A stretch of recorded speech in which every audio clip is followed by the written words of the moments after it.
Hi, I'm Vina Nguyen, and I'm here to walk you through one of my portfolio case studies. This one is on MedReady, a medication optimization app. So I'm going to break down my presentation into the design process, 4 steps: inspiration, conceptualization, iteration, and exposition. So I wanted to design an app that takes the stress and risks out of meds. I needed to do some background research. Here's where the inspiration came in. I learned a few things about the truth about meds. 26% of hospitalizations are from drug-drug interactions leading to adverse reactions. This is common in older adults who are on several drugs, and the cost of low medication adherence, meaning them not sticking to their schedule or not taking a medication at all, the health cost of that is about $290 billion a year. So immediately, a few things crossed my mind. This is preventable. This is something we could help fix. So I decided to talk to some people through my user surveys and user interviews. I wanted to know if they cared about this. I learned that more than half of people, 56%, want to reduce their risk from drug-drug and drug-food interactions. But my question is, how would this app do that? How would we help people here? So a few things. I moved into the next phase, which is conceptualization. I took all the data that I have from the user research and user surveys and did affinity mapping, just grouping my observations and pulling out patterns and main themes from them. And from this, I started to create my primary persona, who is Basilio. Basilio needs a medication scheduler that considers his drug interactions, needs to remember to take his meds at the recommended times, and he needs to know the interactions of his meds to avoid them.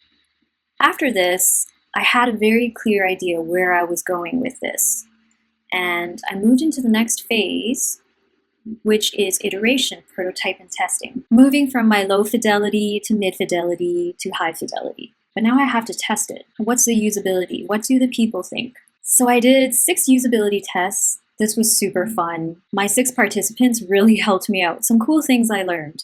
Best timing. Some people interpreted it as schedule, others as reminders, and some just weren't sure.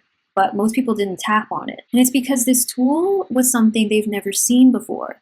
They didn't know that this tool would automatically consider the drug interactions between their medications and come up with the safest, most optimal schedule for them. Another interesting thing I learned was there was a checkbox that said include your personal meds, and this was meant to save the person time. But people asked me, aren't your meds already personal to you?